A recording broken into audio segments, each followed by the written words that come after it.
कई अपने आंखों को बंद करते हैं। प्रभु हम धन्यवाद देते हैं गॉड, आपकी स्तुति करते हैं, आपकी प्रशंसा करते हैं।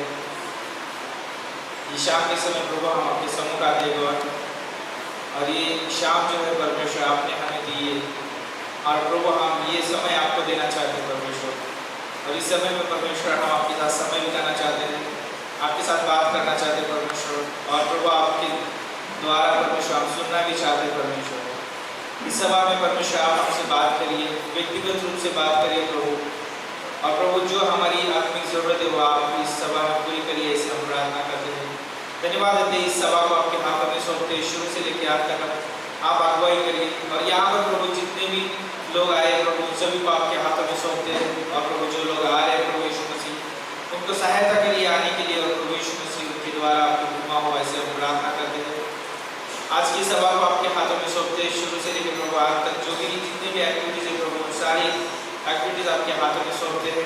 प्रभु सहायता करना, प्रभु भोज का समय आपके हाथों में सौंपते हैं, प्रभु उसमें भी आप सहायता करिए। ऑफरिंग संदेश आपके हाथों में सौंपते हैं, मेन संदेश आपके हाथों में सौंपते हैं। आपके दासों को इस्तेमाल करिए परमेश्वर, खास करके पास्टर को आपके हाथों में सौंपते, जब वो वचन लेके आते प्रभु उनके द्वारा आप हमसे बात करिए प्रभु। धन्यवाद देते परमेश्वर, आज की सभा को आपके हाथों में सौंपते हैं, आपकी स्तुति हो, आपकी प्रशंसा हो।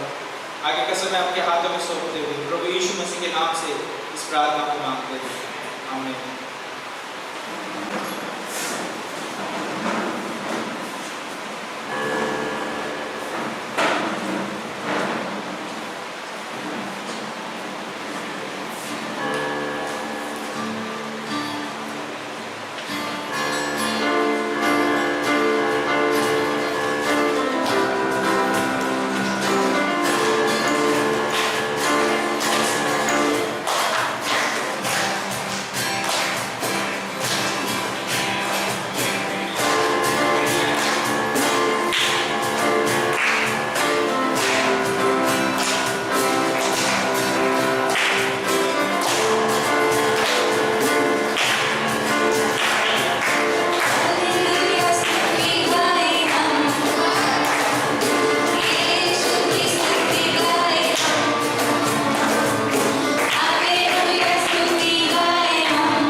न कोई है और न कभी कोई रहेगा प्रभु। आप महान हो, आप राजाओं के राजा, प्रभुओं के प्रभु हो। धन्यवाद प्रभु, हर एक के जीवन में आपने जो कार्य किया, आप इस सभा में हमसे बातें करना, यीशु मसीह के नाम से आमीन।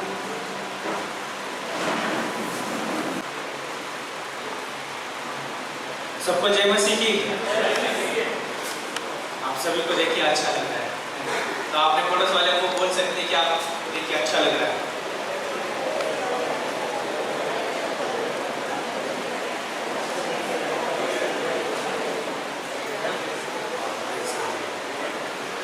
तो ये प्रभु भोज का समय है ना। प्रभु भोज में जाने से पहले कुछ चीज़ें हम यहाँ पर देखेंगे। प्रभु भोज में जाने से पहले तो कुछ वचन से मैं बांटना चाहूँगा इस समय। आप मेरे साथ प्रभु का वचन पढ़ने के लिए निकाल सकते हैं। रोमियो की किताब उसका 6 अध्याय और उसका 23 पंक्ति। यहाँ पे इस रीति से प्रभु का वचन बोलता है, क्योंकि पाप की मजदूरी तो मृत्यु है, परंतु परमेश्वर का वरदान हमारे प्रभु यीशु मसीह में आनंद जीवन है। ये पंक्ति जो है बहुत खूबसूरत है। पहली बात तो ये बोल रही है कि पाप की मजदूरी मृत्यु है।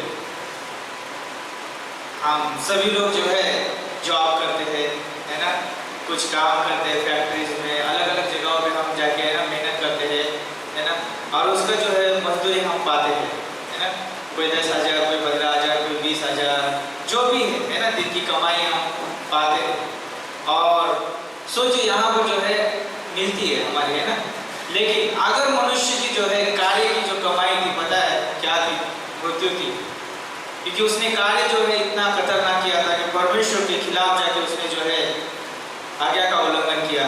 परमेश्वर का जो है उसने जो है आदर नहीं किया, परमेश्वर की आज्ञा का उल्लंघन किया और उस आज्ञा का उल्लंघन करने की वजह से उसके जीवन में जो है मृत्यु आई और मृत्यु सारे मनुष्य में छा गई। एक मनुष्य के पास नहीं, सारे मनुष्य के पास छाई और आज भी वो मृत्यु है ना। लेकिन जो कोई यीशु मसीह पे विश्वास करता है उसके पास अनंत जीवन है। तो कहने का मतलब ये है यहाँ पर हमारे पास जो है यीशु मसीह है और यीशु मसीह जो है हमारी सबसे बड़ी जो है बड़ी सुरक्षा है। और यीशु मसीह जो है हमारा परमेश्वर होने के नाते और हमारा एक जो है बोलते हैं ना कि ध्यान रखने वाला, ख्याल रखने वाला वो परमेश्वर हमारा है। और आज अगर हम देखेंगे कि हमारे पास जो है अनंत जीवन है, ये अनंत जीवन जो है हमें जो है ये मुफ्त में मिला है, हमने उसको कमाया नहीं है। ओके, तो ये जो है हमें अनंत जीवन मुफ्त में मिला है। कैसे मिला है? जब आप इफिसियों का 2:8 के अनुसार जब हम उसके ऊपर विश्वास करते हैं, अनुग्रह से हमें है ना उद्धार दिया जाता है और जब हमारा उद्धार होता है उसी समय हमें अनंत जीवन भी दिया जाता है। कहने का मतलब ये है कि हम एक समय जो है पाप में थे, लेकिन रोमियो का 5:8 के अनुसार हम जो है कि परमेश्वर के भलाई की वजह से जो है हम बचाए गए हैं, है ना। हमारे पास कोई अच्छी योग्यता नहीं थी, हम पाप में पड़े हुए थे, लेकिन परमेश्वर ने जो हम पे प्रेम किया और प्रेम के खातिर जो है आज हम यहाँ पर हैं। अगर आप बोल सकते हैं कि अगर हम यहाँ पर है तो हम हमारी योग्यता की वजह से नहीं, परमेश्वर की वजह से है, उसके प्रेम की वजह से है।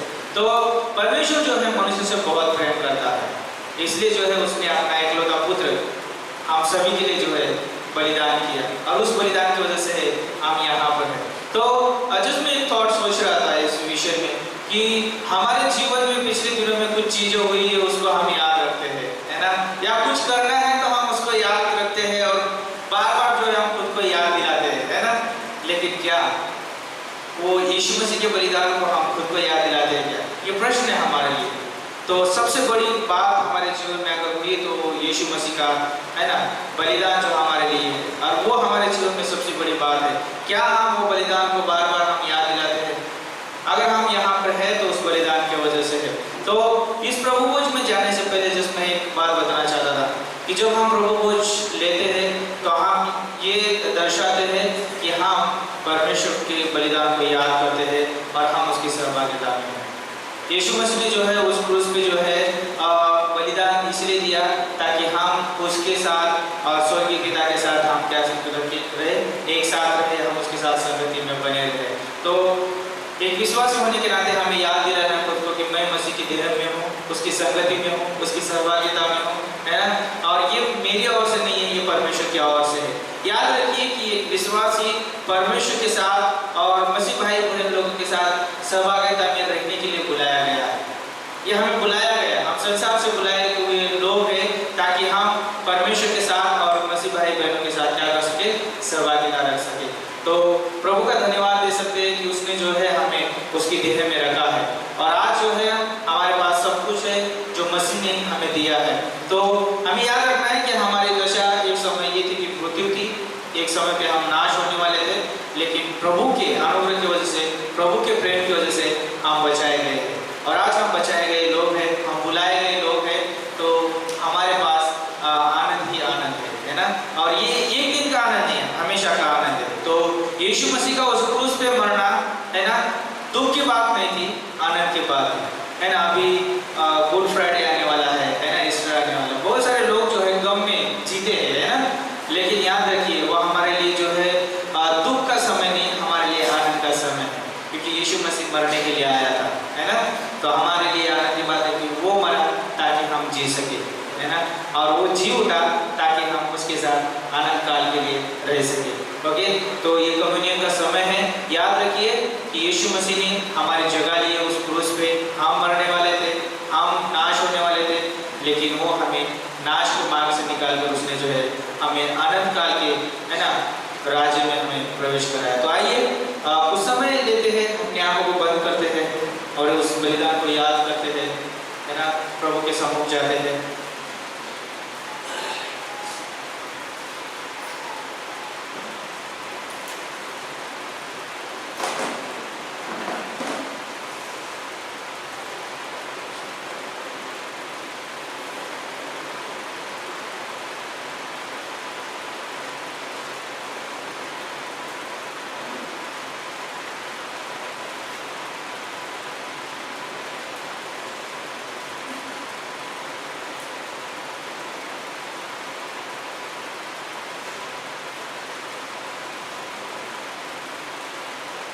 प्रभु आप धन्यवाद देते गॉड, आपकी स्तुति करते हैं, आपकी प्रशंसा करते हैं। धन्यवाद उस बलिदान के लिए प्रभु जो आपने हमारे लिए उस क्रूस पे किया है। हम याद करते प्रभु, हम स्मरण करते उसके लिए प्रभु। प्रभु अगर हम देखें कि इस दुनिया में कोई भी अच्छी बात नहीं है, कोई भी बड़ा बलिदान नहीं है आपके बलिदान से प्रभु, क्योंकि उस बलिदान में सच्चाई है, उस बलिदान में जो है प्रेम है, उस बलिदान में जो है विजय है। प्रभु धन्यवाद देते हैं गॉड, उस कार्य को जो आपने उस क्रूस पे पूरा किया, उसके वजह से प्रभु यीशु मसीह आज हम आपके साथ, पिता के साथ संगति कर पाते हैं। धन्यवाद उस सहभागिता के लिए, संगति के लिए, जो सहभागिता, जो संगति टूट चुकी थी, लेकिन प्रभु आपके उस बलिदान ने हमारे लिए आनंद की संगति और सहभागिता को जोड़ दिया। धन्यवाद देते हैं गॉड। Thank you Jesus. आगे का समय आपके हाथों में सौंपते हैं प्रभु। आमीन आमीन।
जाओ इस समय खड़े होते हैं। प्रभु का वचन इस रीति से कहता है, पहला कुरिन्थियों की किताब उसका 11 अध्याय उसका 23 पंक्ति बोलता है कि प्रभु यीशु ने जिस रात को पकड़वाया गया रोटी ली और धन्यवाद करके उसे तोड़ा और कहा, ये मेरी देह है जो तुम्हारे लिए है, मेरे स्मरण के लिए यही किया करो। तो याद रखिए कि यीशु मसीह ने जो है हमारे लिए उस क्रूस पे है ना अपनी देह को तोड़ा है ना, बलिदान दिया है, और उस बलिदान की वजह से जो है हम उसके है ना अंग ठहराए गए, हम उसकी देह के हिस्सा ठहराए गए, और ये हमारे लिए जो है बड़ी आशीष की बात है। और हम याद करते हैं कि हम जो है अलग नहीं है, हम उसके क्या है अंग है, और वो हमारा सिर है ना। और इसलिए जो है हम यहाँ पर एकत्रित होते हैं, हम सहभागिता करते हैं, हमें दिखाते हैं कि प्रभु मैं आपके ऊपर विश्वास करता, आपके साथ संगति करता हूँ, है ना। तो ये बड़ी बहुत बात है कि हमारे लिए कि यीशु मसीह ने बलिदान दिया है, तो उस बलिदान को हम याद करते हैं, इस रोटी को हम ग्रहण करते हैं। इतना ही नहीं, बाइबल जो है पवित्र लोगों की मांग करता है, और इब्राहिम 9:22 कहता है कि बिना लोभ आए पापों की क्षमा नहीं होती है, और इस धरती पर कोई ऐसा पवित्र लहू नहीं था जो कि मनुष्य जाति के लिए बहाया जाए, है ना। और वो लहू जो है हम पाते हैं सिर्फ परमेश्वर में पाते हैं, और वो यीशु मसीह जो इस धरती पर आया उसने जो है पवित्र लहू बहाया, और जो बाइबल जो मांग करता है वो मांग को उसने क्या किया, पूरा किया, और आज हम उस लहू के द्वारा जो है बचाए गए हैं। क्यों ना उस पवित्र लहू को हम याद करते हैं जिसके द्वारा हम छुटकारे पाए हुए लोग हैं, और उसके द्वारा हम बचाए गए हैं, और हम नई वाचा के जो लहू है उसके द्वारा हम बचाए गए। तो आइए इस जूस को पीते हैं और हम धन्यवाद देते हैं। ओके, तो यहाँ पर जो है मैं बात बताना चाहता हूँ जो पौलुस भी कहता है यहाँ पर 26 पंक्ति में, क्योंकि जब कभी तुम ये रोटी खाते या कटोरे में से पीते हो तो प्रभु की मृत्यु को जब तक वो ना आए प्रचार करते रहो। तो यह हमारे पास बड़ी जिम्मेदारी है कि हम जो है प्रभु यीशु मसीह के उस सुसमाचार को जो उसने क्रूस पे किया है कि उसने वो हमारे लिए मारा गया, गाड़ा गया, तीसरे दिन वो जी उठा ताकि हम उसके साथ आनंद काल के लिए जी सके, है ना। तो यह हमारे पास जो है बड़ा सुसमाचार है। तो क्यों ना हम इस सुसमाचार को आगे लेके जाए, और ये गुड फ्राइडे का समय है ना, आने वाला समय है ये, तो हम जो है अपने आप को जो है याद दिलाते हैं, है ना, प्रोत्साहन देते हैं, और उस सुसमाचार को आगे लेके जाने के लिए हम खुद को याद दिलाते हैं। तो आइए प्रार्थना करते हैं। गॉड, हम धन्यवाद देते हैं, आपकी स्तुति करते हैं आपके पवित्र बलिदान के लिए, इस कलीसिया के लिए जो सुसमाचार को लेके जाती है परमेश्वर, आपने बढ़ाइए परमेश्वर, कलीसिया की तमाम जरूरतें आप पूरी करिए। आगे का समय आपके हाथों में सौंपते हैं, यीशु के नाम से हम मांगते हैं, आमीन आमीन।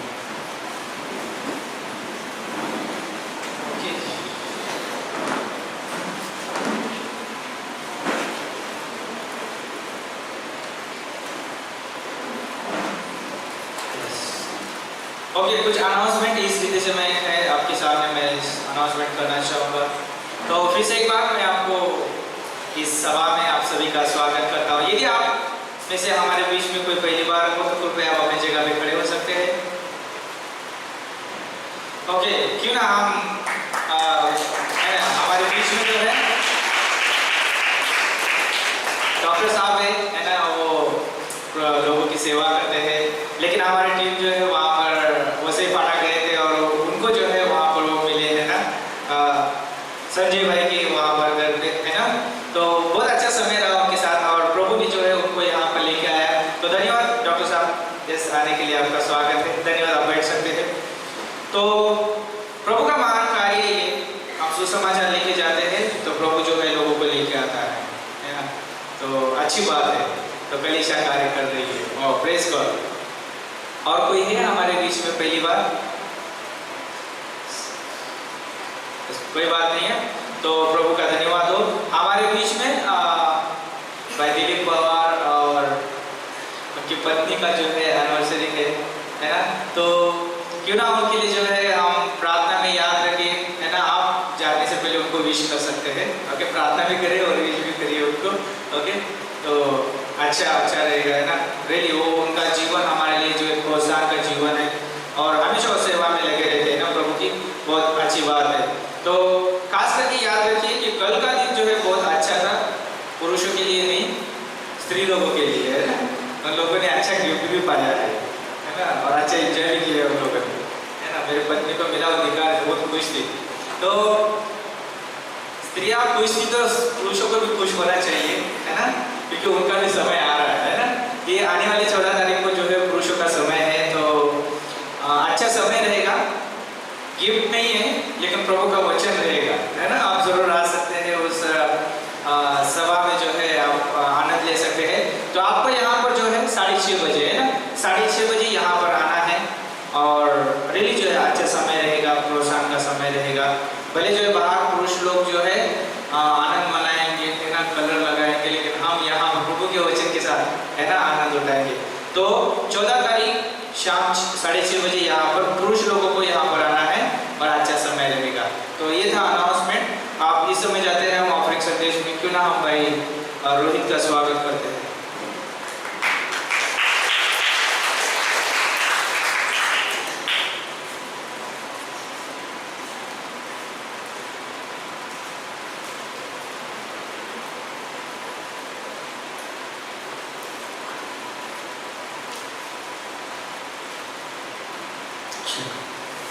Good evening church. Offering message है, हम लोग वचन में जाते हैं। एक्स चैप्टर 9:36 प्रेरित काम 9 और 36, 39 और 40 पढ़ेंगे हम लोग।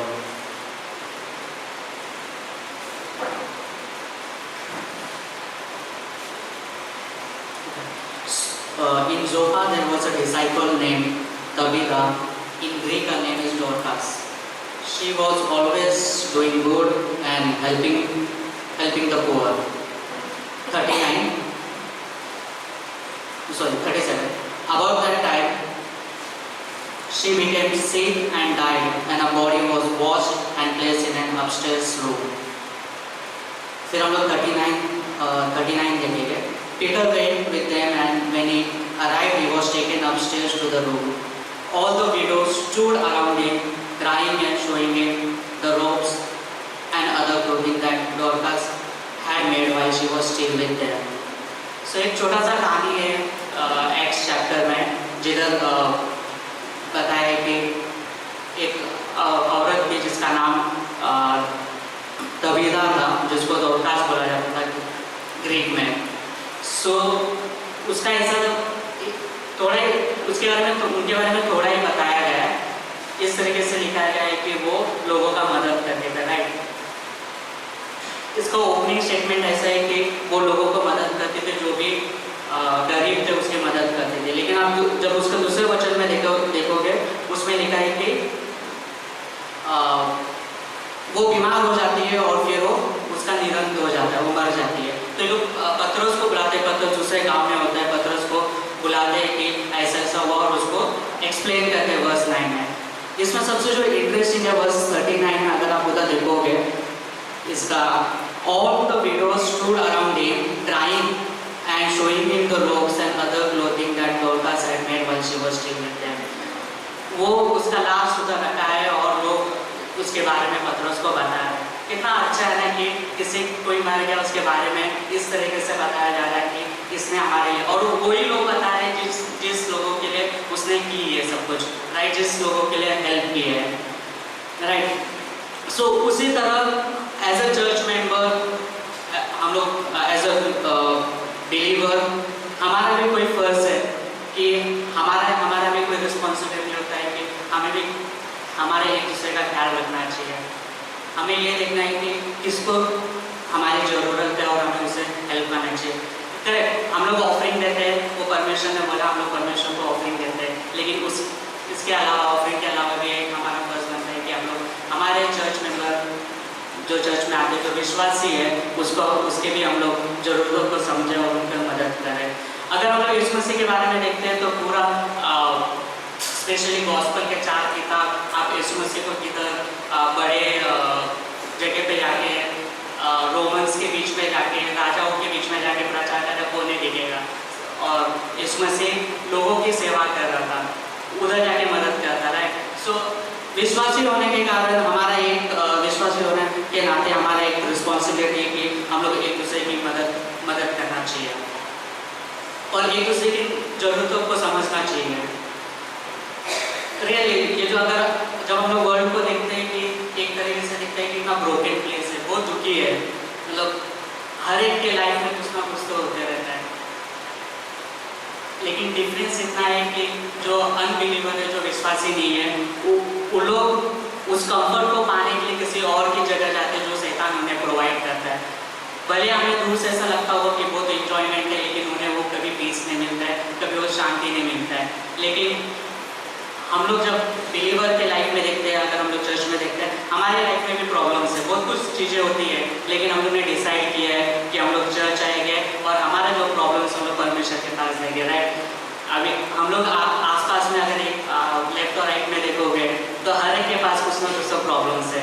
सब लोग अपने प्रॉब्लम को लेके आए हैं यहाँ पे, सब लोग अपने परेशानियों से जा रहे हैं, करेक्ट। लेकिन हम लोग ने डिसाइड किया है कि नहीं, ये मेरी परेशानी मैं परमेश्वर के पास आके लाऊंगा। तो यही है चर्च मेंबर, ये बहुत इंपॉर्टेंट है कि हम लोग एक दूसरे को कंफर्ट करें और मदद करें।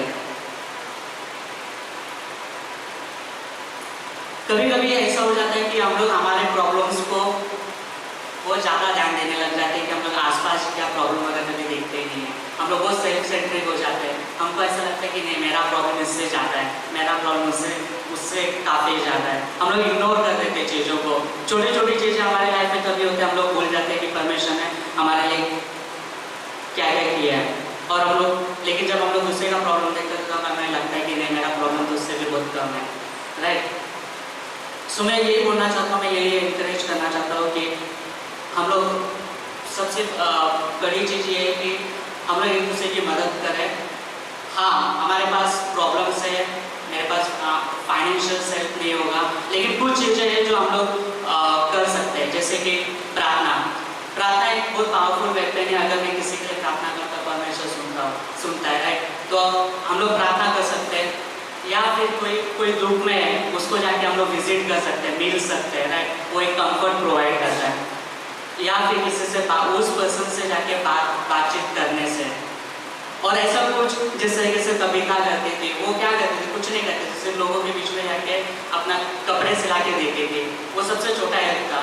तो हमारे एंड से जितना हो सके हम लोग उतना जाके एक विश्वासी को हम लोग इस तरीके से मदद कर सकते हैं, राइट। चर्च और दुनिया को सेलिब्रिटी, बिजनेसमैन, साइंटिस्ट और सबकी जरूरत नहीं है। कविता जैसे लोगों की जरूरत है, जॉर्ज मुलर के जैसे लोगों की जरूरत है, पास्टर काल के जैसे लोगों की जरूरत है। सो मैं यही इंकरेज करना चाहता हूँ, हम लोग करते हैं, ऐसा नहीं कि हम लोग नहीं करते, बट मैं यही इंकरेज करना चाहता हूँ कि हम लोग और लोगों की सेवा करें और उनकी ज़रूरतों को समझें। आमीन। धन्यवाद देता परमेश्वर, रियली गॉड, आप हमारी ज़रूरतों को जानते हैं यीशु मसीह, आप हमारे परेशानी को जानते हैं परमेश्वर, आप महान हो परमेश्वर, इसके लिए बहुत धन्यवाद देते हैं यीशु मसीह। सभी को परमेश्वर आप ब्लेस करना। पास्टर अभी जो मैसेज है यीशु मसीह, आप हम उससे बात करना, इसमें से हमें लीड करना परमेश्वर, और परमेश्वर हमारा थिंकिंग चेंज करना है यीशु मसीह। आगे का करेक्शन में आपके हाथ में रखते हैं, यीशु मसीह के नाम से करते हैं, आमीन।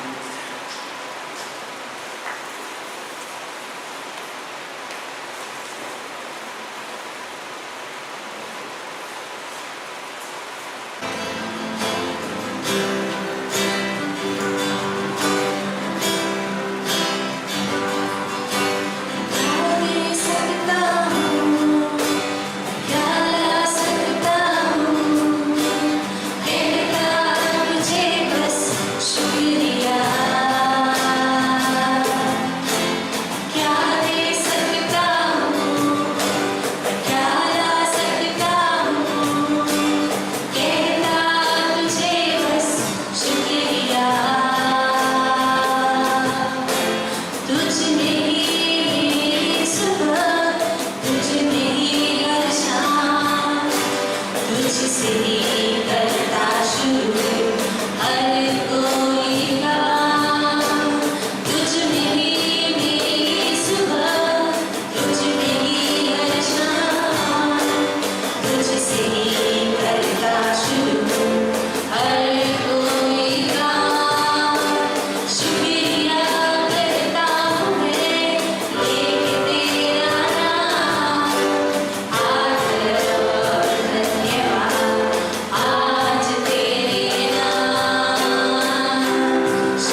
तुझ में मेरी सुबह, तुझ में हर शाम, तुझसे ही करता शुरू हर कोई काम।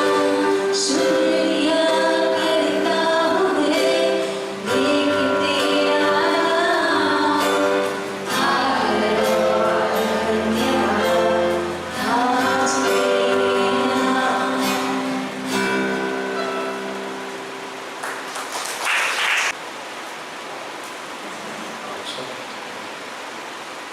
लड्डूस लाए, लड्डूस सामने किस खुशी में?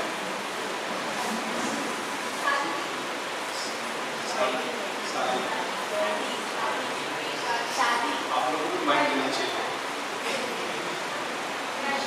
शादी आपके बहन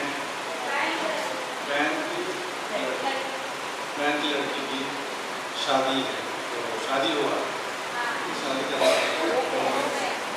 हो गया, अभी लड्डू दे रहा हूँ। ठीक है, अच्छा बात है, बढ़िया। तो जरूर लड्डू का स्वाद लेके जाइए। दूसरा, आज एनिवर्सरी भी है, तो उनका लड्डू किधर है?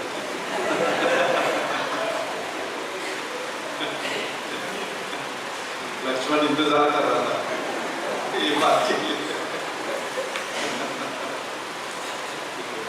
सब लोग कैसे? ठीक है, बढ़िया, समय अच्छा रहा। परमेश्वर के भवन में आना नुकसान नहीं है, बराबर। परमेश्वर के यहाँ पे उपस्थिति में आना कभी भी खाली नहीं जाते हम लोग। भले ही एक वचन लेके जाते हैं, 10 वचन लेके जाते हैं, बहुत सारी बातें लेके जाते हैं, एक दूसरे का चेहरा हम देख के चले जाते हैं, विश्वास को देखते हैं हम लोग और एक दूसरे को प्रोत्साहन करते हैं, नहीं खाली नहीं जाते। तो हमेशा आते रहना अच्छा है, जहाँ तो हो सके, ठीक है, कि परमेश्वर हमारे साथ हैं, उसका अनुग्रह यहाँ पे है, बराबर है, उसका ग्रेस यहाँ पे है, उसका महिमा यहाँ पे है, परमेश्वर की महिमा यहाँ पे है, उसकी कलीसिया उसकी महिमा है, ठीक है ना, और उसका दया भी यहाँ पे। बहुत अच्छा ऑफरिंग संदेश था ना, वो कविता के बारे में जरूर याद रखिए, और फेथ मिशन को याद रखिए। फेथ मिशन आ रहा है, अप्रैल महीने से नया होने जा रहा है। तो आज हमारी टीम जो है कोंडगांव गए थे। कोंडगांव जो है कसोट से कुछ 10 मिनट पैदल है, 10-15 मिनट पैदल है, तो जंगल में वो लोग मिलते हैं, तो वहाँ पे हमारा टीम और वहाँ का टीम जो है उस गांव में गए थे और अच्छा समय रहा। और हम लोग योजना बनाने की, एक वहाँ पे शेड बना कसोट गांव में, तो प्रार्थना में रखिए कि हम लोग अच्छे से बना पाए और वहाँ पे लोग मिले, वहाँ से कई लोग जो है परमेश्वर को जाने, बाइबल क्लास करें। वहाँ से एक जवान लड़का आए, सीखे और जाके वो परमेश्वर का शुभ संदेश बता। हमारे पास क्या है? शुभ संदेश, गुड न्यूज़ है। अन्य लोगों के पास क्या है? गुस्सा गुस्से को देते हैं, ठीक है ना। गुस्सा का मतलब गुस्सा दोनों देते हैं। मारा मारी है, मारपीट है। पिछले 2 हफ्ते पहले मैं वैसे वेस्ट में था, हम लोग आउटरीच कर रहे थे, तो एक आदमी कोने में बैठा था, विजय ने बोला कि पास्टर आप जाके उसको दे दो। तो उसका बात रखा मैंने, हिम्मत किया और उस व्यक्ति को जाके दिया पर्चा। उसने पर्चा देखा, ऊपर मुंह देखा, मेरे को मुंह उठा के मुंह देख रहा था ऐसा, और गुस्सा था उसके चेहरे पे, मुस्कुराहट बिल्कुल नहीं थी। वो प्लम्बर था, उत्तर का था, और प्रदेश का नहीं था, उत्तर भाग का था। बहुत गुस्सा हो गया। मैं बोला कि ये परमेश्वर का प्रेम संदेश हम जो बांट रहे हैं वो उठ गया। मैंने उसको बोला कि इस दुनिया में कितना गुस्सा है, कितना नफरत है, लेकिन यहाँ पे जो संदेश मैं दे रहा हूँ उसमें प्रेम संदेश है। थोड़ा सा और भी गुस्सा हो गया, आखिर में चला गया। आप ज़्यादा समय नहीं बिताएंगे हम वहाँ पे, तो हम वहाँ से निकल गए। और ठीक है, कहने का मतलब जो दुनिया में गुस्सा है, मारपीट है, वॉर है, लड़ाई चल रही है, पॉलिटिक्स चल रहा है, एक दूसरे के टांग खींच रहे हैं, यही सब क्या बोलते हैं, समाचार अगर आप खोल के बैठोगे लड़ाई चल रही है, कुछ अच्छा बात नहीं है समाचार। लेकिन हमारे पास शुभ संदेश है, चर्च के पास क्या है, शुभ संदेश है, ठीक है ना। दुख नहीं है, दुख है हमारे जीवन में, लेकिन दुख संदेश नहीं है हमारे पास, शुभ संदेश है। किसी को मारने वाली धमकियां नहीं है, किसी को झगड़ा लगाने वाला धमकियां नहीं है हमारे पास शुभ संदेश है, प्रेम संदेश है जो हम देते हैं और जो हमें बाइबल से मिलता है। बाइबल जो है प्रेम संदेश ना, मैसेज, लव मैसेज बोलते हैं इंग्लिश में। ये संदेश जो है कोई और किताब में नहीं मिलेगा, और किताब में लड़ाई मिलेगी, उसको मारो, ठीक है ना, झगड़ा लगाओ, झगड़ा करो, ठीक है ना। लेकिन इसमें शुभ संदेश है। मैं इस बाइबल के ऊपर आज बात करने वाला कुछ मिनटों के लिए आपका ध्यान थोड़ा सा जरूरत रहेगी, ठीक है ना। प्रार्थना करते हैं और नीति वचन का 2 में पढ़ते हैं। प्रार्थना करने से पहले नीति वचन का 2 में जाते हैं, में भी हम लोग पहला प्रार्थना करते हैं।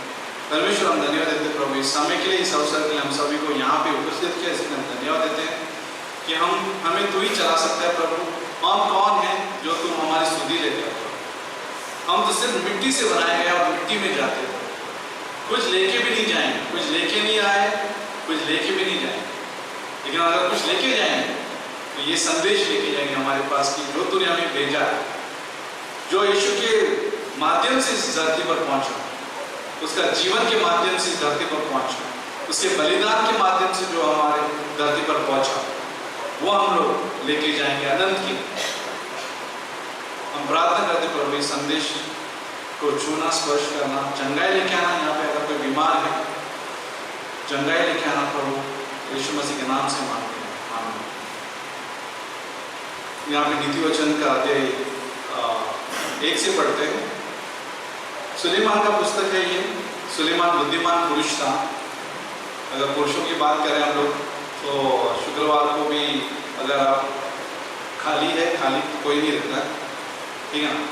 लेकिन अब समय निकालिए और आइए, पुरुषों का समय रहेगा और बहुत अच्छा समय है, ठीक है ना।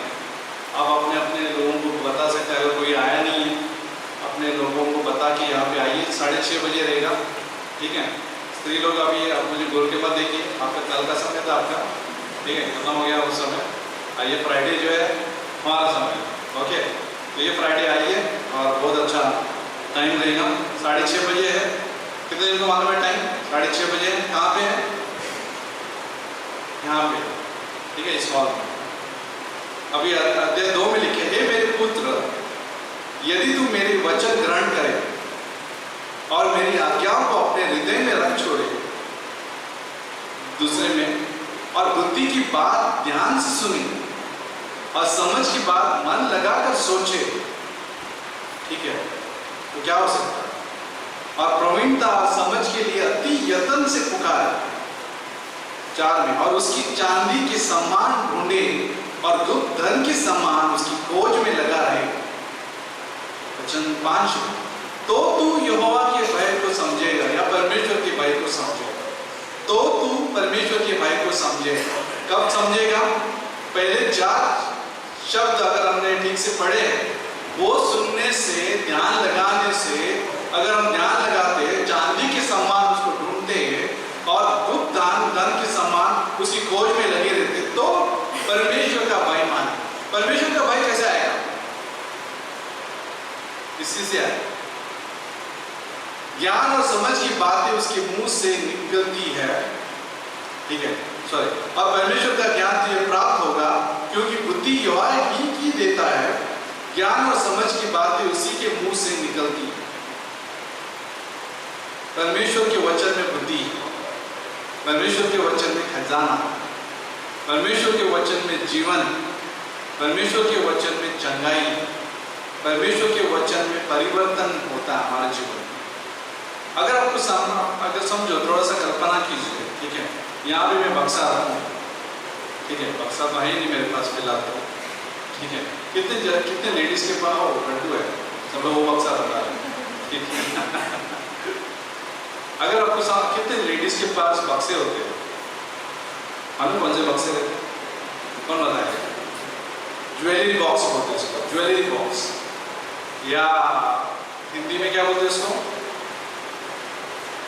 खजाना का नहीं, हाँ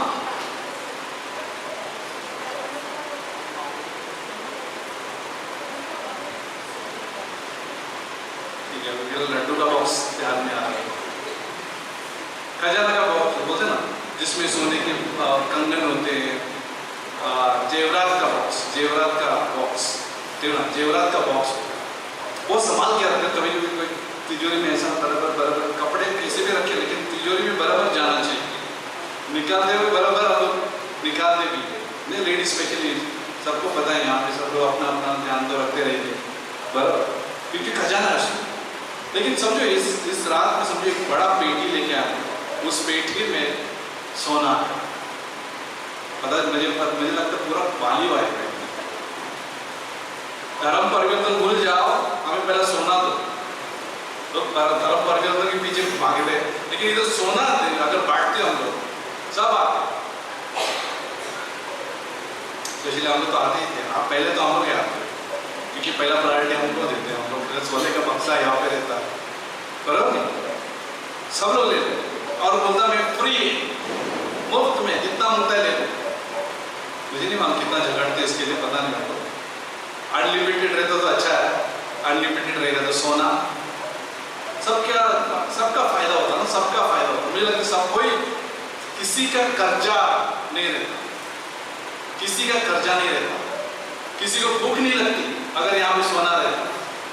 सब लोग आ जाते, सब लोग क्या होते, सब लोग जो उसको ढूंढ लेते थे, सब लोग ले लेते थे और भी ले लेते। अरे जितना लेते थे कम लगता था ये सोना जो अगर रहता है। परमेश्वर ऐसा काम नहीं करता, लेकिन अगर रहता है तो सब लोग अपने घर में लेके जाते थे, कोई बंगला बांध लेता था, कर्जा जो है सबका चला जाता था। धूमधाम से जो है यहाँ पे मंगल जो है शादी मना लेता, मंगल का शादी आ रहा है मई के महीने में, ठीक है ना, तो धूमधाम से सब कुछ हो जाता था। बड़े बड़े ताज होटल में चले जाते, अपने परिवार को लेके जाते ताज होटल में, कि आराम से हम लोग लेटेंगे वहां पे, शरबत पिएंगे, क्योंकि मैंने सोना कमाया, सोना मिल गया। उस बाइबल यही कहता है कि ऐसा ढूंढो बाइबल कि खजाने के जैसे, गुप्त धन के जैसे, और जो उसको पाएगा अब जानते कि परमेश्वर जो है, परमेश्वर का भय आएगा। आज बहुत सारे लोगों में, इस संसार में, मनुष्य में परमेश्वर का भय नहीं है। इंसानियत के नाम से लोग जो है परमेश्वर को ठुकराते हैं, सच्चाई को ठुकराते हैं, और जो है परमेश्वर के नाम से जो है लोग जो है बहुत कुछ करते हैं, लेकिन परमेश्वर का भय नहीं है।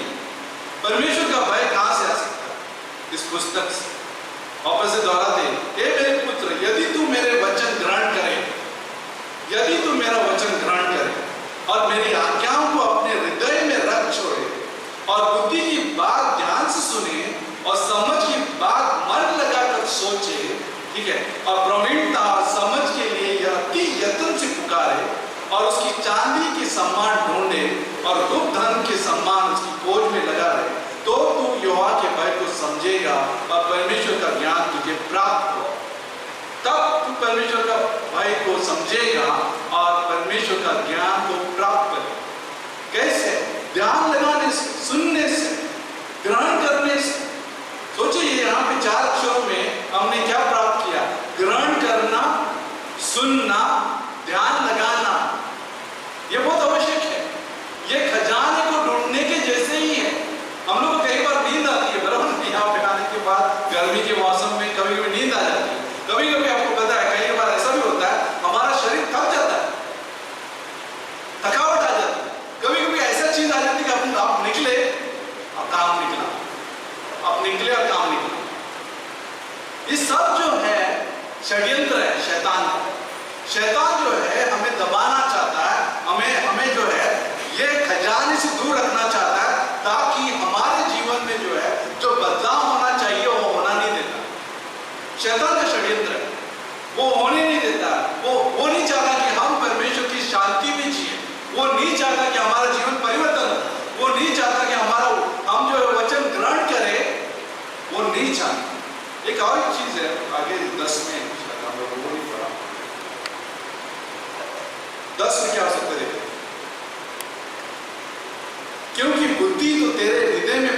करेगी और ज्ञान तुझे सुख देने वाला लगेगा। क्या लगेगा? ज्ञान तुझे सुख देने वाला लगेगा। हमारे जो है प्राण में 5 हिस्से, कितने जन को पता है 5 हिस्से क्या है? हाँ, हमारा प्राण जानते कहाँ पे है? ये हमारा जो है शरीर जो है एक दस्तान, क्या होता है? दस्ताने बोलते हैं ना, दस्ताने। कितने जन को ग्लव्स मालूम है? ग्लव्स पता है? सब लोग पता है ग्लव्स, दस्ताने आप पहने कभी? कोविड में सब लोग पहनते हैं, ठीक है ना? तो दस्ताने जो है पहनते हैं, लेकिन असली जो उंगली जो है अंदर होती है, असली उंगली, ठीक है ना? असलियत जो है हमारे जो है अंदर जो दस्ताने जो है, जो हमारा शरीर है वो होता है। वैसे ही हमारा शरीर जो है दस्ताने के जैसे ग्लव्स के जैसे, लेकिन असलियत जो है हमारे अंदर जो है प्राण है, रूह निकल गया, डेड। हमारा दस्ताने ऐसे निकाल दे, जैसे निकालते ना दस्ताने निकाल दिया और ड्रॉर में फेंक दिया। वैसे हमारा शरीर है, रूह निकल गया, शरीर जो है धरती के ड्रॉर में डालेंगे जैसे, फेंकने जैसे, पता कुछ उसका मूल्य नहीं है, कुछ मूल्य नहीं है। जो चीजें पहनता था, जो चीजें जो होते ना, जो अच्छे कपड़े पहनते थे, जो सोना वो डालते थे, जो भी उनके जो हाव भाव थे, जो शरीर को लेके, वो सब कुछ जो है शरीर के अपना धरती के ड्रॉर में चलते। ड्रॉर मतलब मिट्टी में चला, कुछ लेके नहीं आए, कुछ लेके नहीं जाने वाले। अगर कुछ क्या होगा, क्या बात, जामा बहुत आ जाते हैं। डॉक्टर साहब भी आए तो मैं ये बोल रहा था कि ड्रॉर हो गया, ड्रॉर किधर था? ये हम लोग जो है धरती पर लेके नहीं आए या ना लेके जाएंगे, क्योंकि हमारे पास एक ही चीज है जो लेके जा सकते हैं, और वो जानते क्या है? परमेश्वर का वचन, जो हमने ग्रहण किया। जो चीजें पहने थे हम लोग ने, जो चीजें जो क्या होते, हम लोग जो जेवरात को लेके जो हम लोग बहुत खुश थे, सोना को लेके जो खुश थे, आजकल के जो मोबाइल हुआ, हमारा जो रहन सहन जो हम शरीर को जो देखभाल करते हैं, वो सारा चीजें जो है ड्रॉर में चल रही, दस्ताने के जैसे। लेकिन रूह क्या है? रूह 5 प्रकार की है, जानते हो? रूह 5 प्रकार का हमारा हिस्सा है। भावना, कितने जो इमोशंस है यहाँ, भावना बोलते हैं हिंदी में, इंग्लिश में इमोशंस बोलते हैं। इमोशंस में बहुत सारे प्रकार है, भावना में बहुत सारी चीजें, रोते हैं, गुस्सा है, जॉय है, क्या होता है, आनंद है, ठीक है ना? बहुत सारे प्रकार जो है इमोशंस में आते हैं या भावना में आते हैं। कई लोगों को तो पता ही नहीं है, कई लोगों को पता ही नहीं भावना भी होती है क्या, ठीक है? लेकिन हमारे पास वो भावना है, इमोशंस है। हम लोग को दुख लगा तो रोते, ठीक है, नुकसान होते तो रोते, कई बार जो है कुछ खुशी हो जाती है, माहौल अच्छा बन जाता है तो हम लोग हंसने लगते हैं, ठीक है? कई बार गुस्सा हो जाता है अगर कुछ गलत हो गया, ठीक है, या गलत चीजों के लिए भी गुस्सा हो जाता है। ये सब कुछ इमोशंस में। अगर हमारा भावना सही नहीं है, अगर उसको सही उपाय नहीं मिला तो सब कुछ उल्टा सुल्टा। अगर भावनाएं जो है हमारे दिमाग के ऊपर चला जाए, ठीक है ना, अगर भावनाएं जो है निर्देशन दे सकती है, भावनाएं जो है कहता है कि हमारे दिमाग को ऐसा करो, तो फिर सब उल्टा सुल्टा हो सकता है। फिर बाद में हम दूसरा जो है माइंड बोलते हैं। माइंड का मतलब जानते क्या होता है? हिंदी में क्या बोलते हैं? मन, माइंड, मन, ठीक है ना, मन है माइंड। सब लोग का माइंड अभी ठीक है? कितने जन का माइंड सही है? सब लोग है माइंड को जरूरी। माइंड सही नहीं रहा, हमारा मन सही नहीं रहा, तो भी उल्टा, निर्णय खराब, हम जो बोलते हैं भी खराब, ठीक है ना? कई बार जो है हम लोग सब कुछ इमोशन भी खराब, मन भी खराब, ठीक है ना? और बहुत सारे लोग जो है चलते तो है इस दुनिया में, लेकिन मन सही नहीं होता, मन बिल्कुल सही नहीं, तो ये माइंड हो। तीसरा जो है विवेक। विवेक का मतलब होता है सेल्फ कॉन्शियस बोलते हैं इंग्लिश में, सेल्फ कॉन्शियस। इसका मतलब कॉन्शियस, कॉन्शियस बोलते, कॉन्शियस। ये जो है विवेक जो होता है परख देता है कि नैतिक क्या है, अनैतिक क्या सही है, क्या गलत है। अगर विवेक जो है परमेश्वर के अनुसार नहीं है, नैतिक मॉरल और क्या बोलते हैं इमोरल क्या है वो मालूम नहीं है, अब इमोरल में रहोगे, अनैतिकता में रहोगे और कहेगा कि ये अच्छा है, नैतिक है, अपने अनुसार नैतिक बना देता, ठीक है ना। अगर आप नैतिक में रहना रहेंगे, बोलेंगे ये अच्छा नहीं है, ये अच्छा नहीं है, वो अच्छा। अगर विवेक सही नहीं है तो भी गड़बड़। बहुत सारे लोग जो दुनिया में जो जीते हैं वो सब लोग को पता ही नहीं है कि क्या नैतिक है, क्या अनैतिक क्या है, खराब चल रहा है। भले परमेश्वर ने वो डाला गवाह के रूप में कि परमेश्वर है, वो डर है कि इस चीज सही नहीं है, फिर भी लोग चुनते नहीं उस हिसाब। तो विवेक। चौथा क्या रहेगा? चौथा है सेल्फ कॉन्शियस बोलते हैं, कॉन्शियस। कॉन्शियस का मतलब होश। होश का मतलब होता है होश में, मतलब होश। बेहोश उसको बोलते हैं जो एडमिट हो गया, बेहोश। होश हमारा ये जो प्राण जो है होश में रहता है, शरीर का इस्तेमाल करता है ये प्राप्त करने के लिए कि देखो मैं छू सकता हूँ, मुझे पता है ये क्या है। हम लोग जो है आसपास के चीजों के ऊपर हम लोग का नजर है, ये होश है, कॉन्शियस, ये प्राण में, ठीक है ना।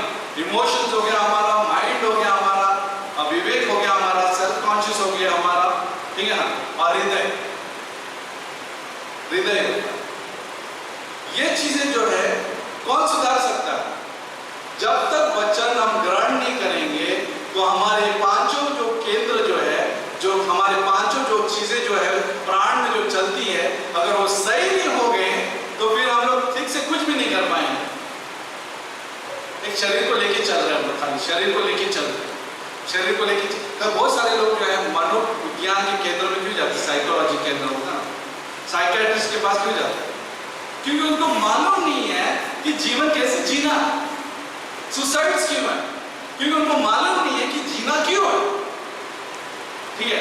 डिप्रेशन क्यों, निराशा क्यों है दुनिया में? उनको मालूम नहीं कि आशा क्या होती है, क्योंकि उनका सारे जो केंद्र है, तुम्हारे जो हमारे और सबके जो प्राण में जो सारे केंद्र, जो 5 केंद्र जो है ऊपर नीचे हो गए, पता ही नहीं चलता, खाली शरीर को लेके घूम रहे। कोई लोग क्या है जानते, कई लोग को अगर डायलॉग पूछेगा आप क्या कर रहे हैं आज, मैं खाने के लिए जी रहा हूं, ऐसा नहीं बोलता ना, मैं खाने के लिए जी रहा हूं। जीना है खाने के लिए, कुछ नहीं है, जी रहा हूं खाने के लिए, ऐसा जिंदगी जी रहे लोग, सिर्फ खाना खाने के लिए जिंदगी जी रहे, सिर्फ खाना खाने के लिए। आप लोग को मालूम, मुझे नहीं मालूम यहाँ पे कितने जन खाली उसके लिए जी रहे क्या। मैं आशा करता हूँ कि आप लोग सब लोग जो है हम परमेश्वर के लिए जी रहे, लेकिन बहुत सारे लोग जो है खाने के लिए जी रहे। कमाओ खाओ सो जाओ, कमाओ खाओ सो जाओ, यही जिंदगी। शरीर को ऐसे लेके घूम रहे, ऐसे लेके चला रहे, ऐसे फैक्ट्री में भी ऐसे लेके जा रहे, सब जगह इस दुनिया में जो है अच्छे से अच्छे अमीर आदमी को भी मालूम नहीं कि कैसे जीना है, लेकिन हमको ऐसा नहीं जीना। परमेश्वर ने हमें खजाना दिया, जैसे मैंने कहा बक्सा में अगर वो खजाना अगर सबको मिल गया, सबका कर्जा जो है छुट्टी हो जाएगी कर्जे से, सबका जो आराम जो होता है घर में वो आराम भी बदल जाएगा, आपके सारे जो घर बड़े हो जाएंगे, सबके कमरे बड़े हो जाएंगे, क्योंकि अगर एक खजाना सबको मिल गया तो कितना कुछ हो सकता है। लेकिन बाइबल में वादा है कि परमेश्वर ठीक हमारे 5 कमरे में काम करना चाहता है, ये कमरे से भी ज्यादा, जो वास्तविक कमरे से भी ज्यादा, ठीक है ना, हमारे 5 कमरे में काम करना चाहता है, हमारे प्राण में काम करना चाहता है, जो यही प्राण परमेश्वर के पास लेके जाएंगे। और बहुत सारे लोग जो है कमरे में काम करने नहीं देते, बहुत सारे लोग ये प्राण की चिंता नहीं करते।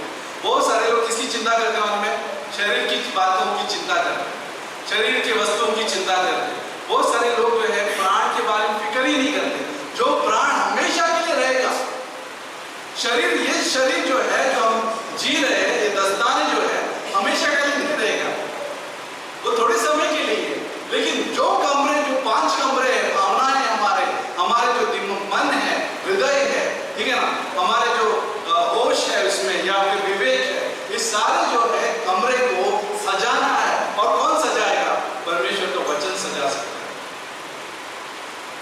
एक मैंने बहुत पहले 1990 में एक पिक्चर आया था, लेकिन वो पिक्चर को मैं महत्व नहीं देता, नहीं मैं कभी बॉलीवुड हॉलीवुड को क्या बोलते हैं हम लोग प्रोत्साहन नहीं करते कि आप जाके जाओ घर पे जाके देखो करके, ठीक है, या गाने लगाने के भी बोलूँगा नहीं मैं आपको यहाँ से किसी को भी, क्योंकि गाने लगाना कितने जना मुझे नहीं मालूम आपके व्यक्तिगत जीवन प्राइवेट लाइफ क्या है किसी का यहाँ पे, लेकिन जो भी आपका प्राइवेट लाइफ है, लेकिन मैं यहाँ से जो है एंडोर्स नहीं करता, ना मैं इसको प्रोत्साहन देता हूँ।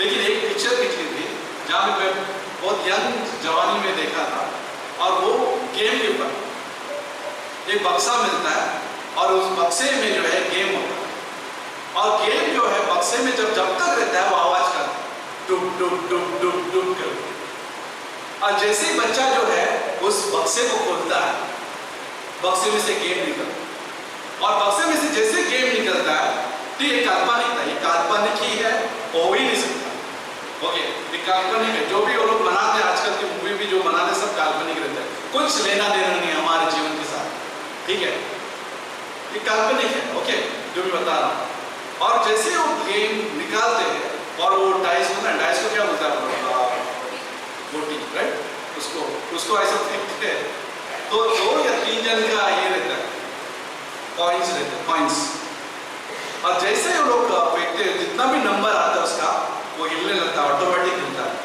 और जहाँ पे रुकेगा और उस नंबर पे जो चीजें लिखी गई है वो हो जाती है, और वो भी लाइव का मतलब जंगल जो है इनके कमरे में आ जाए, शेर जो है इनके कमरे में आ जाए, सोचो, हाँ ये खतरनाक चीज हो, गेम था वो, काल्पनिक है, और मैंने देखा तो अच्छा लग रहा था, मैं सोच रहा था ऐसा तो कुछ होने वाला नहीं है कि हम लोग खेलेंगे और कुछ सचमुच जो है शेर जो है हमारे कमरे में आएगा, या जंगल के जितने भी पेड़ जो है उगेंगे और अंदर लोग जो भी है हमारे किचन में आएंगे अचानक, ये सब कुछ वो मूवी में तो बाद में सोचा इसके बारे में, बहुत बाद में सोचा क्या ऐसा हो सकता है,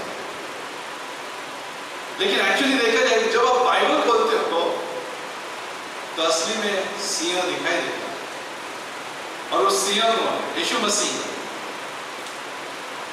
असली में मेमना दिखाई देता है, और मेमना कौन है, यीशु मसीह, और असली में दिखाई देता है जब भी आप बाइबल पढ़ने लगते हो। अगर हम बाइबल पढ़ते हैं तो मुझे नहीं मालूम यहाँ पे वापस है कि कितने दिन बाइबल पढ़ते हैं, लेकिन मैं ये भी नहीं बोलना चाहूँगा कि सब बाइबल पढ़ते हैं, क्योंकि हमें चुनौती देना अपने आप को कि मुझे बाइबल पढ़ना है, मुझे खोजना है उसको, मुझे ढूंढना है। कई बार कोई बहुत सारे बहाने बना देते, मेरे पास टाइम नहीं है, मैं पढ़ नहीं सकता हूँ, मैंने पढ़ाई नहीं की है, मैं अनपढ़ हूँ, या मेरे पास बहुत सारा ड्यूटीज है, मैं नहीं कर पाऊंगा। फिर हमारे 5 कमरे सजाए नहीं जाते, 5 कमरे में सुखदायी बातें नहीं है, 5 कमरे में सब गड़बड़ है, 5 कमरे में हम परिवार को चलाना चाहते हैं, 5 कमरे के द्वारा हम अपने परिवार को चलाना चाहते हैं, कई बार हम दूसरों को चलाना चाहते हैं, लेकिन 5 कमरे के ख्याल नहीं किया, हम अपने खुद के प्राण को ख्याल नहीं किया, और हम दूसरों का ख्याल करने की कोशिश करते हैं। लेकिन जब हम वचन को ग्रहण करते हैं, मैं बता दूं ये हम लोग का सबका अनुभव है, और जिसने भी अनुभव किया है, परमेश्वर ने बदलाव लेके आया उनकी सोच में, उनके निर्णय में, उनके बोलचाल में परमेश्वर ने काम किया।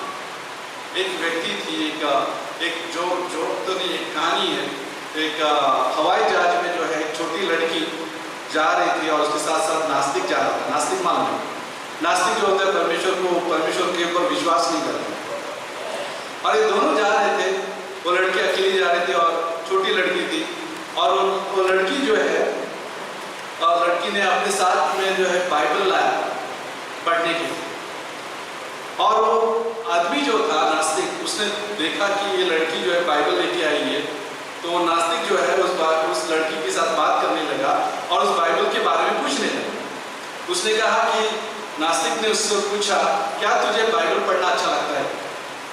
तो लड़के ने कहा, हाँ मुझे अच्छा लगता है बाइबल पढ़ना। उसने पूछा कि तुझे कैसे मालूम कि बाइबल जो है सच्चा है? उसने कहा कि बाइबल जो है परमेश्वर का वचन है। फिर उसने कहा ठीक है, अपने यूहन्ना का बात सुना, वहां पे यूहन्ना जो है मछली ने निकल लिया था, वेल ने निकल लिया था, वो बात क्या आपको सच लगता है? क्या तू मानती है? उसने कहा कि हाँ मैं मानती हूँ। और उसने कहा कि कैसे कैसे क्या परमेश्वर ने एक मछली को बनाया जहां पे आदमी को निकल गया? फिर जो है लड़की बोली मुझे नहीं मालूम कैसे क्या हो सकता है, मुझे जोना या योना को पूछना पड़ेगा जब मैं स्वर्ग जाती हूँ। मैं स्वर्ग में जब जाऊंगी तब मैं पूछूंगी कि कैसे मछली ने मुझे निकल गया। फिर वो नास्तिक पूछता है अगर समझो जोना या योना अगर स्वर्ग में नहीं रहा तो तुम पूछो। कहने का मतलब ये है कि अगर जोना नहीं रहा तो तू पूछना, अगर स्वर्ग में जोना नहीं तो मैं पूछूं। कहने वाली लड़की वैसे भी कह रही थी मैं स्वर्ग में जा रही हूं। वो विश्वास कर रही थी परमेश्वर के वचन पर। यानी कि परमेश्वर हमेशा से उपस्थित है, परमेश्वर अनंत काल से उपस्थित है, परमेश्वर सेल्फ डिपेंडेंट है, वो स्वयं निर्भर है, किसी पर निर्भर नहीं रहता है, किसी के ऑफरिंग पर भी निर्भर नहीं रहता है, किसी के अच्छाई पर निर्भर नहीं रहता है। परमेश्वर स्वयं से हमेशा के लिए काफी, स्वयं सेल्फ एक्सिस्टेंस बोलते इसको, स्वयं से हमेशा के लिए उपस्थित है, कभी उसको कभी किसी ने बनाया नहीं है, अनकॉज है। और परमेश्वर जो है इस सारी सृष्टि की रचना की है, सुंदर सुंदर पेड़ पौधे जानवर सभी जो है मनुष्य के लिए रचाया गया था, जिस जो तुम और हम उसका आनंद उठा। जब परमेश्वर ने कठिन कठिन बातें जो है बनाई है, सूर्य चांद तारे, फिर आप देखते सारे जो रोग, सारे जो वृक्ष, सारे जो सुंदर सुंदर जो हरियाली पहाड़, जब हम ये सारी बातें देखते हैं तो हमारा मन खुश हो जाता है। अगर ये परमेश्वर को कोई किताब लिखना है आपके लिए तो कौन सा किताब लिखिए? अगर वो किताब आपके लिए लिख रहा है बैठ के तो कौन सा किताब लिखिए? बाइबल। परमेश्वर जो है पेड़ को नहीं देख रहा है, वो अपने वचन को देख रहा है जो हमें और तुम्हें दिया है, बाइबल दिया है। और जब हम बाइबल पढ़ते हैं तो परमेश्वर हमसे बात करता है, परमेश्वर अपना वादा खरा रखता है, दृढ़ रखता है, उसका संदेश उसका प्रेम जो है उस वादे के द्वारा प्रकट होता है और हमारे जीवन में काम करता है। ये बाइबल जो है 1500 सालों में 40 से भी ज्यादा अलग अलग लोगों ने लिखा है। समझ में आ रहा है? किसानों ने लिखा है, नबियों ने लिखा है, राजाओं ने लिखा है, और क्या लिखा है, किसने लिखा है, मछुआरे ने लिखा है, अलग अलग लोगों ने लिखा है और अलग अलग समय पर लिखा है। और सभी जो पुस्तकें जो साथ में आई है वो सभी बात जो है एक ही है, उसमें एकता है, उसमें अलग अलग बात नहीं है। एक जन कुछ और बोल रहा है, दूसरा जन कुछ और बोल रहा है, तीसरा कुछ और बोल रहा है, ऐसी बातें नहीं है। सभी ने जो है 1500 शताब्दी में जो भी बातें लिखी सब एक ही जैसे, कुछ फर्क नहीं। इसमें चाइनीज विस्पर नहीं है। चाइनीज विस्पर मालूम है क्या होता है?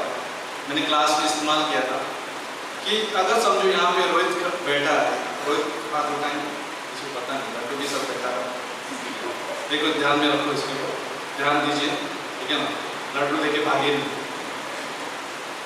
ओके, रोहित अगर समझो उसके कान में मैंने फुसफुस है, ठीक है, सब लोग है, सब लोग जाके अगर कान में इसको कान में मैंने एक शब्द बोला, शब्द उसके कान में, और उसको मैंने बोला कि सबको पास ऑन करना, वो कान में जाके पहला इधर पहुंचता है, फिर उधर इधर उधर करते करते करते करते जो है कान में सब में फुसफुसाया। और आखिरी जो बैठे हैं वहां पे किरण बैठी है ना, किरण, राइट, आखिरी में जो किरण बैठी है वहां तक शब्द जो है कुछ और ही आएगा, ठीक है ना। कान में ठीक से सुना नहीं, वापस से दोहराया, गलत दोहराया, फिर कुछ और ही बोला उसने, शब्द कुछ और था, चौथे पांचवें आदमी तक कुछ और बन गया, खिचड़ी उधर बन गई। 1500 शताब्दी में, 1500 सालों में 40 से भी ज्यादा लेखकों ने लिखा कि सब में समान बातें थी, किसी में किसी में अलग बात नहीं है। बाइबल में 66 पुस्तक है, 66, और सभी पुस्तक जो है एक ही मसाया के ऊपर बात करता है, वो है यीशु मसीह। कोई नहीं कहा कि अरे मालूम नहीं, उसने पता नहीं उसने क्या बोला, वो उसने गलत बोल दिया। किसी ने ऐसा नहीं कहा, सब ने बराबर बोल दिया। यहाँ पे एक और है कि 303 ईस्वी में एक साम्राज्य था, रोमन साम्राज्य, सबको पता है रोमन साम्राज्य करके था एक जमाने में। अगर इतिहास नहीं है तो आप पढ़ सकते हैं। 303 ईस्वी में रोमन साम्राज्य था, और रोमन साम्राज्य का जो एक आदमी था, उसने कहा, राजा ने कहा कि मैं चाहता हूँ सारे क्रिश्चियन लोग जितने भी बाइबल है उसको नष्ट किया, कोई भी नहीं लेना चाहता। उसने वो ठान लिया, कोई भी क्रिश्चियन नहीं लेना चाहिए। 303 की ईस्वी की बात कर, कोई क्रिश्चियन नहीं लेना चाहिए, कोई भी बाइबल नहीं लेना चाहिए।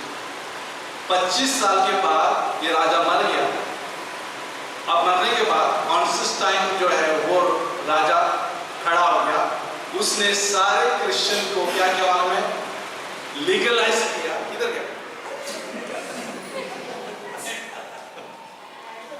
हमारा चर्च में बार लाइट जाते आता है, तो कोई नया बात नहीं है। हमें सतर्क रहना है।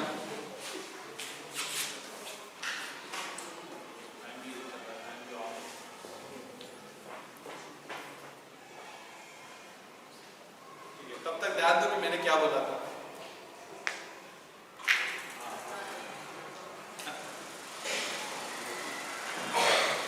थोड़ी देर के लिए डर लग गया कि आप चले तो नहीं गए।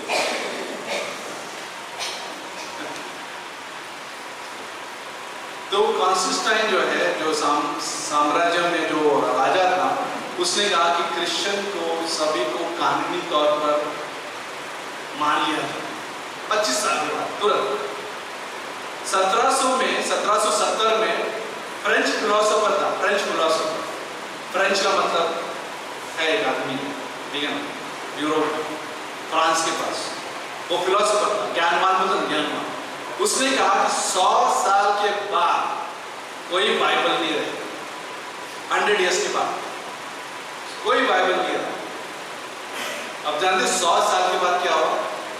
उसके घर में, उसका ही प्रिंटिंग में सब बाइबल छापे, और वो था जेनेवा बाइबल सोसाइटी। उसके ही घर में, जो उसने बोला 100 साल के बाद कोई बाइबल नहीं, उसके ही घर में जो है बाइबल सोसाइटी ने जो है जेनेवा का बाइबल छापे। तो यानी कि स्पष्ट है कि बाइबल जीवित, कोई भी नष्ट नहीं कर सकता। आज से कई साल, 6000 साल से बातें चल रही है, ठीक है ना। कोई भी इस बाइबल को जो है नष्ट नहीं कर पाया आज तक। बाकी सब पुस्तकें जो इधर उधर हो गए। सबसे ज्यादा बिकने वाला जो पुस्तक जो है, 6 बिलियन से भी ज्यादा पुस्तक जो है, ये पुस्तक बेची गई।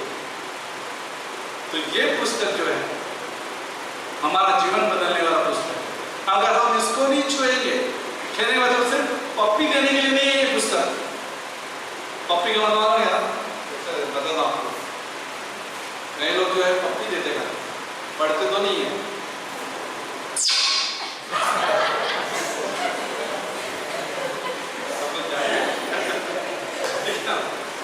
तकिया के नीचे रखते हैं ताकि सपना अच्छा है। पूरा सपना आया था, कल आदमी तकिया के सामने रखता हूँ, अच्छा सपना है। खाली पप्पी देख के नहीं चलते, इसको पढ़ो, 2 वचन आपको पप्पी देगा।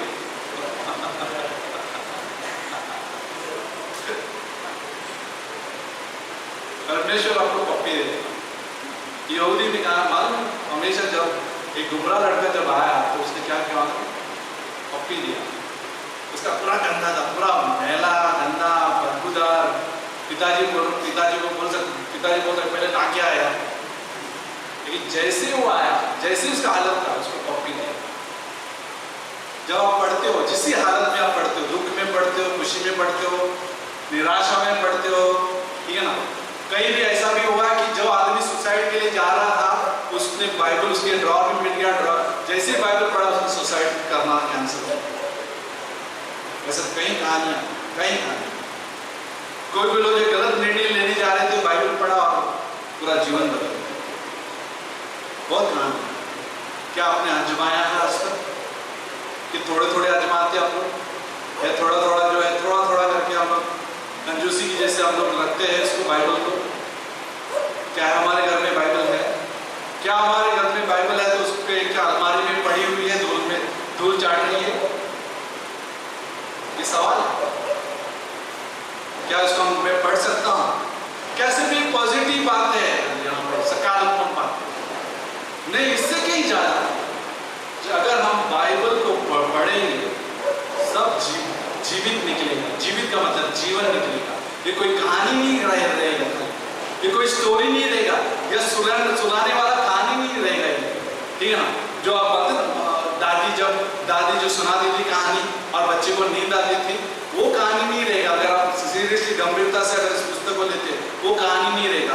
वो कहानी आपकी कहानी से जुड़ेगी, आपके मुसीबत से जुड़ेगी, कनेक्ट होएगा, आपके दिमाग के साथ कनेक्ट होएगा, आपके भावनाओं के साथ कनेक्ट होएगा। अगर आपके भावनाएं जो है तितर पुतर हो रहे, कई बार ना भावनाएं खाली रहते हैं, हम किधर और ढूंढते हैं। किसी को प्यार नहीं मिलता ना ज्यादा, तो आप वो व्यक्ति किधर और प्यार ढूंढते हैं। मालूम आपको? पता? कोई लोग सिगरेट में ढूंढ लेते, कोई दारू में ढूंढ लेते, कोई जो है किधर और ढूंढ लेते। अगर जिसके जीवन में खालीपन है, भावनाएं सही नहीं है, वो किधर और ढूंढ लेते हैं। घर में प्यार नहीं दिखेगा तो किधर और प्यार ढूंढता है। ये सच है, सच है। लेकिन जब हम बाइबल पढ़ेंगे, उसने प्यार ढूंढ लिया, उसने खजाना ढूंढ लिया, जो छिपा हो खजाना जो है ढूंढ लिया। अभी मुझे पता है कि परमेश्वर का भय क्या है, अभी हमें पता है कि परमेश्वर का ज्ञान क्या है, और अभी पता है कि परमेश्वर का ज्ञान जो है, जो हमारे हृदय में जाता है, हमारे प्राण में जाता है, तो सुखदायी झरने की जैसे सुख दल लेके आए, पीस लेके आए, शांति लेके। तो आइए प्रार्थना करें। परमेश्वर, हम धन्यवाद देते प्रभु इस पुस्तक के लिए, इस तेरे महान कार्य के लिए प्रभु।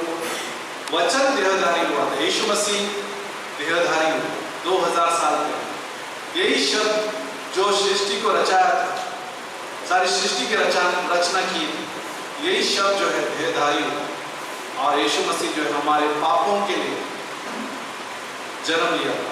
हमने सब पाप किया, कोई भी अच्छा मनुष्य नहीं है। जैसे हमने कम्युनियन में भी सुना, प्रभु भोज में भी सुना, रोमियो का 3:23 कहता है कोई भी अच्छा नहीं, सब जो है परमेश्वर का महिमा से रहित, दूर है, कोई भी पहुंच नहीं सकता अच्छे कर्मों के द्वारा।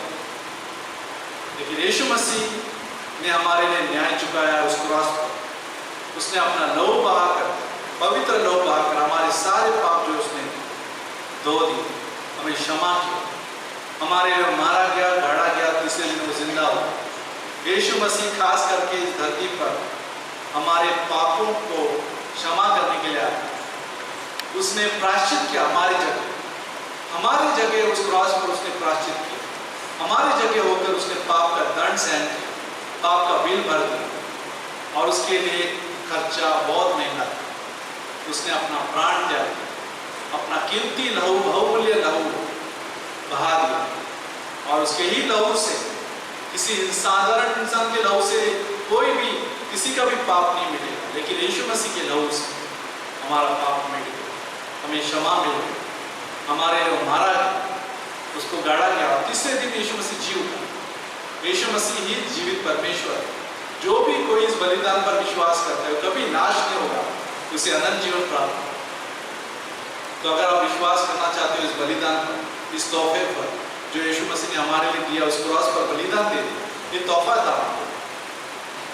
कोई भी इस पर विश्वास करेगा वो नाश नहीं होगा। मेरे पीछे आप प्रार्थना कर सकते, कहिए कि यीशु मसीह, मैं पापी हूँ, मैं अपने आप को बचा नहीं सकता, धन्यवाद देता हूँ कि तू मेरे लिए इस धरती पर आया, मारा गया, गाड़ा गया, तीसरे दिन तू जी उठा, तेरे लहू से मेरे सारे पाप धुल गए, और तूने मुझे बचाया, उद्धार दिया।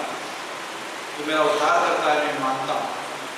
अगर किसी ने इस प्रकार से प्रार्थना किया है, आप हमेशा हमेशा के लिए सुरक्षित हो, और आप एक दिन जब भी आप इधर से गुजरोगे, आप स्वर्ग जाओगे यीशु के पास। जैसे वो छोटी लड़की बोली, मैं स्वर्ग में जाने वाला, वैसे ही हम निश्चित हो जाते हैं कि हम एक दिन स्वर्ग जाएंगे, हमारे कर्मों की वजह से नहीं, यीशु के बलिदान की वजह से।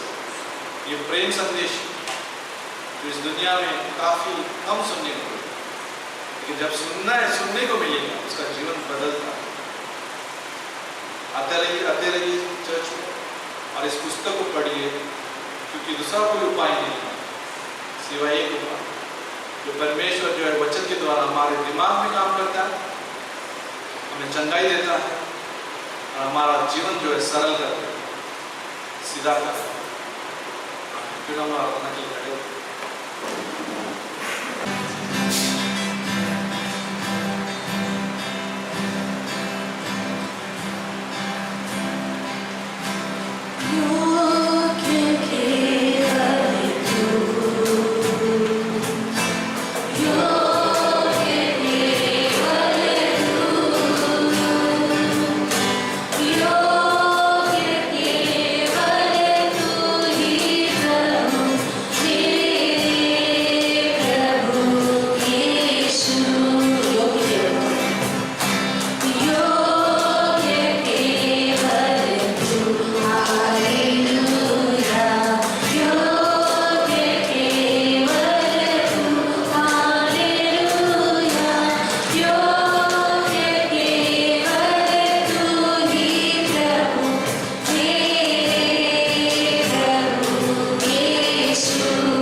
परमेश्वर हम धन्यवाद देते प्रभु इस शाम के लिए, जितने भी आए हैं प्रभु, हम जो भी आज हम जिसके विषय पर बात किया पढ़ते हो पुस्तक जीवित पुस्तक है प्रभु, प्रार्थना करते कि सभी के जीवन में काम करते रहे, क्योंकि तेरा पुस्तक जो है विश्वास योग्य है, कभी टलेगा नहीं, कभी असफल नहीं होगा। जो भी आने वाले दिनों में जो होने वाला है, दूसरा आगमन जो होगा यीशु मसीह का, ये पुस्तक में लिखा है।